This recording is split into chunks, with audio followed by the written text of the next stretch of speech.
Look, it's her. Oh. Look at that texture. Very nice. Bless you.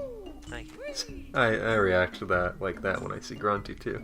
So we can jump up here and we get our first Jiggy. Mr. Jiggy. Whoa.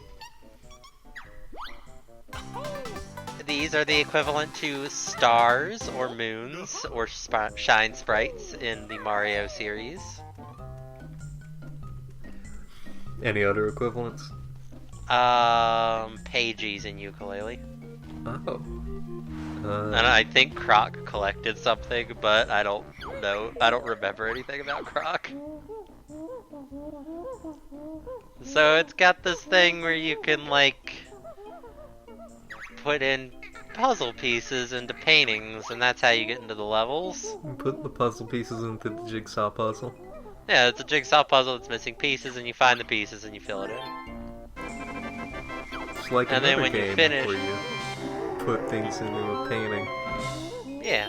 Except this time instead of your face, it's pieces. Yeah. So anytime you complete it, rather than the painting being the entrance, like in a certain other Nintendo 64 platformer, it opens a place.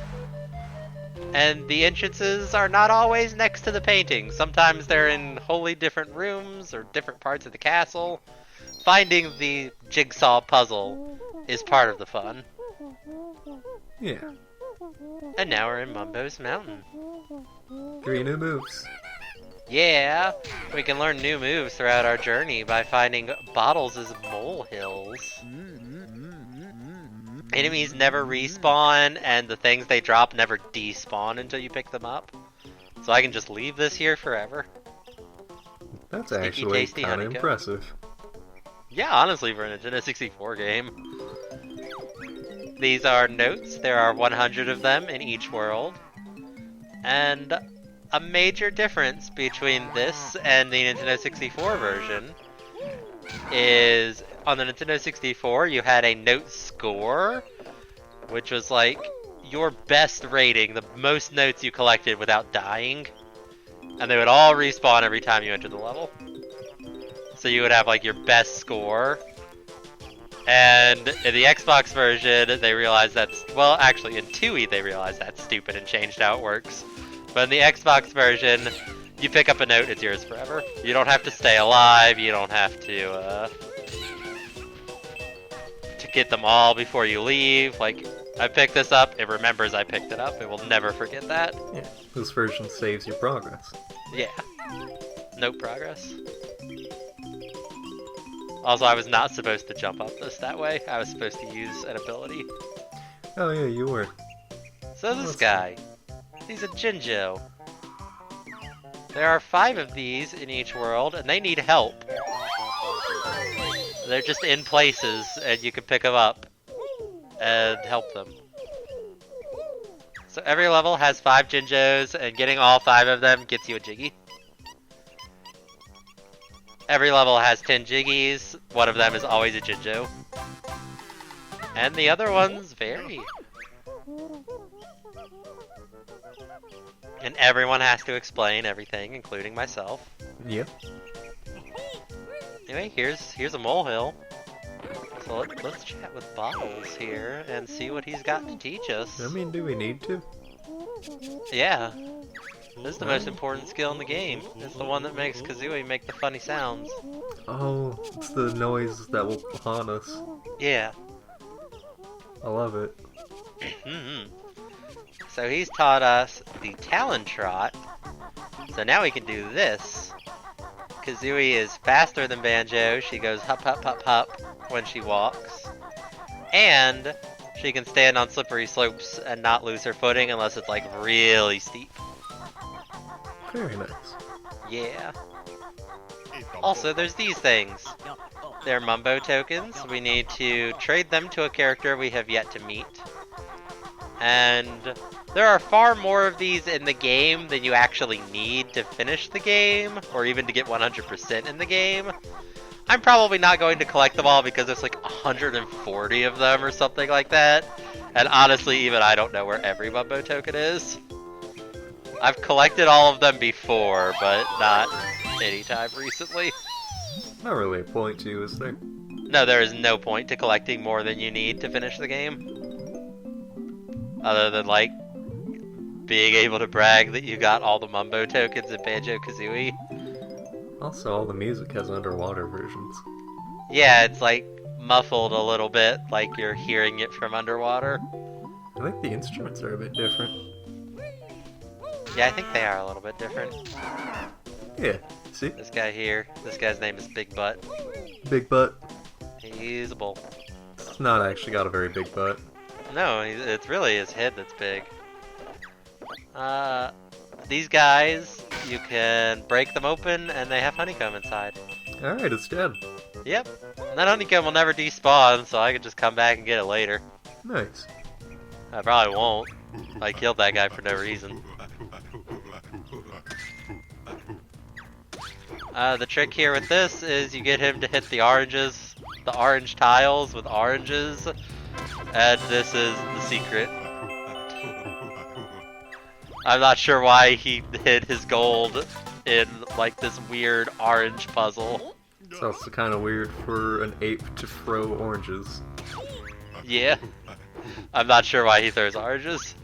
Also, my cat has pressed some buttons on my keyboard, and I need to make sure that the recording is still going. That's what matters here. Say I'm getting hello pelted to by oranges. our third commentator. Which one Yeah. was that? It was Pretzel who pushed my keys. Alright, let's talk a bit about Pretzel. Hey, he's my baby boy. He's a 7-year-old domestic medium hair, and he likes to lay on my keyboard sometimes. Hello, Pretzel. Yeah. Can we get Pretzel to say hello back? No, I cannot make him speak. He speaks when he wishes to. Bastard. So I appreciate that everything in this game is alive and talks. Yep. Like the orange had, like, a mugshot that they rendered just for it to say, "Yum, oranges are nice" when you picked it up. Like, everything in this game is sentient, and it is a nightmare world. It's like in the early Mario games where everything is just looking at you. Yeah. Look, they're eggs. And they talk too. Yeah. And there's bottles here. Oh boy, Bottles is here to talk as well. Why do you hate bottles so much? Oh, I just can't look at believe him. you're Team Kazooie. Yeah, exactly.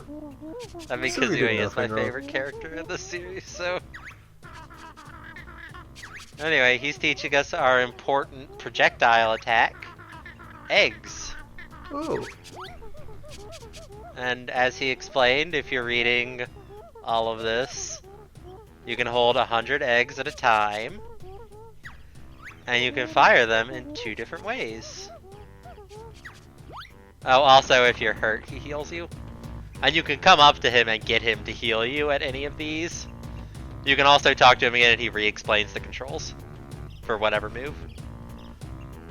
But yeah, we can spit eggs, or we Very can good. poop eggs. very And- well. That's good. Yeah, they bounce around for a little bit and you can recollect them with that, like, with the rear egg shot. Okay, this here is the boss of Mumbo's Mountain, Conga. Stupid ape. Yeah, he throws oranges, and we shoot eggs at him, and then... Oh my god, those ones went kind of fast. Yeah, What the hell?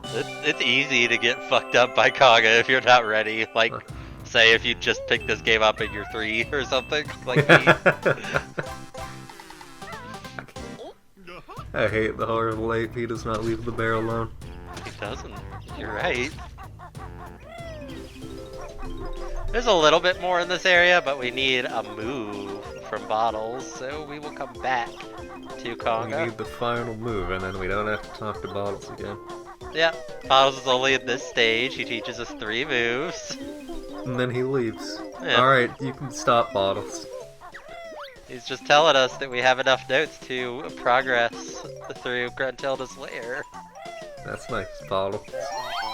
Yeah, he's a friendly guy. He's helpful. See, look, Honeycomb's still here after all this time. Hey. I told you they don't despawn. You didn't believe me, but I told you. You're right, I called you a liar. Yeah.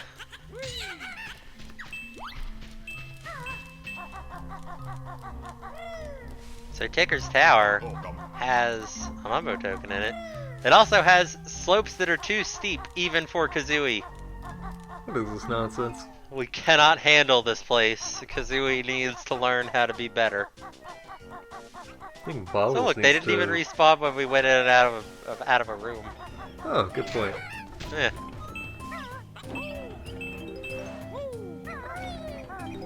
Look at all these notes. And the final bottles of Mumbo's Mountain, the first stage of the game. It's a ground pound. Yeah, it's the Big Buster. It's just a ground pound. Yeah, it's just the ground pound. You jump in the air and you press that. Yeah. Well, if you're on an N64. Yeah, it's left trigger or right trigger, either trigger in this. And we can fuck up these huts. So, fun fact, the things that are in these huts are not tied to which hut is which, they are tied to which number hut it was that you destroyed. Like the boulders in Spiral Mountain. Yeah. So the third hut will always have this guy in it. Hello. He sucks. Goodbye. Yeah. There's Jinjo, who is stuck in a hut. Extra life, everyone loves those. They're very useful in video games. Very good, I love the jingle. Yeah, it is a good jingle. And the jiggy. We are flying through this world because it is the easiest, shortest world in the game. Yeah. And a Mumbo token. Hello, Mumbo. Yeah, Mumbo tokens. Getting old, you can boke 'em. Mm-hmm. Just come in here and get his notes before we speak with him. He's a shaman. He's a little bit of a racist stereotype, which Oh, a bit. was common in Rare's games of the 90s, which says some things, but Extremely common. yeah, Banjo-Tooie's got a different racist stereotype and also still has Mumbo in it. Yeah. Anyway, we don't have enough Mumbo tokens, so we gotta leave here anyway. But that's Mumbo. We've met him now. Ekum Bokum gets a lot of appreciation, but I do have to appreciate the noise of Mumbo waking up. Yeah, it's Oh, good. well, here's another one. Yeah. We gotta feed these guys eggs. But don't get rid of the last one.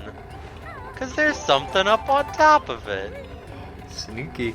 And if you get rid of the last one, you cannot reach it and you have to leave the level and come back in to make this guy respawn.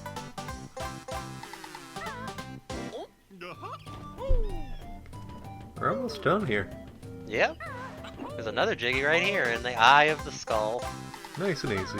Yeah. Later levels are a lot more involved. The Jiggies take a lot more work to get. This one's just, it keeps it simple. It's the tutorial. Mm-hmm. It's second the Bob-omb tutorial. battlefield of Banjo-Kazooie. There's another one. We're flying through. What's this, 8? Yep, that's Think 8. so. Where could the last two be? Well, one is the Jinjos. Spoilers. You said it. You informed the audience. Spoilers. Alright. Fine enough. The 94 notes. Anyway, the Why last could the Jinjo last has our six last be? Jiggy. Or not our last Jiggy, our 9th Jiggy. there's still another one. Come on, spoilers. Yeah.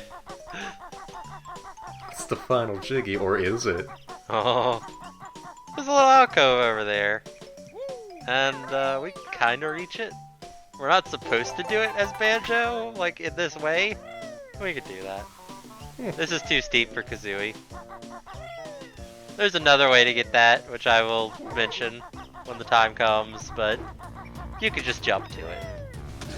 And that's both of the empty honeycombs in this world, since there's only 2 in every level, outside of Spiral Mountain. Got worried you were gonna talk to bottles for a second. Understandable. So we got our last Mumbo token, and this thing, there's also one of these in every world. It's called a witch switch, and you have to pound it. Hit it. Doing so will create a Jiggy out in the hub world.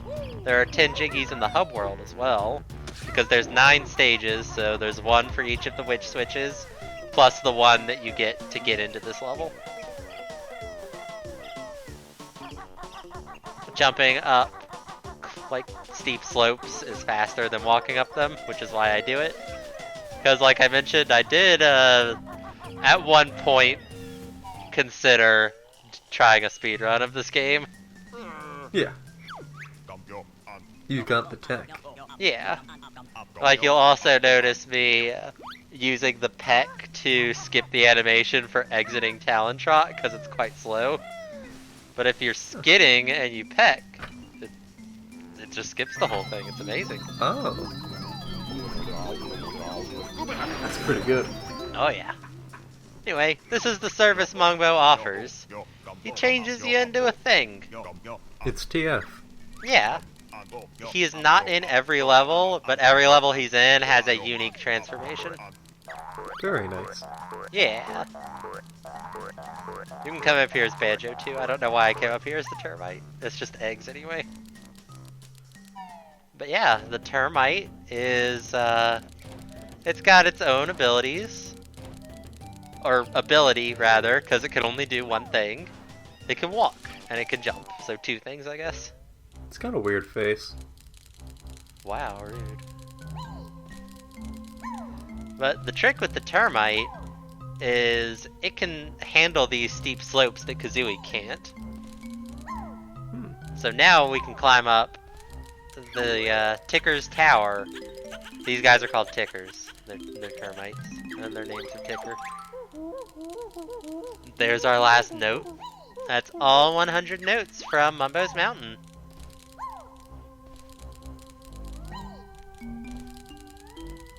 I'm sure it goes without saying, but I'm going to get 100% of everything in this game except for Mumbo tokens, because that's stupid.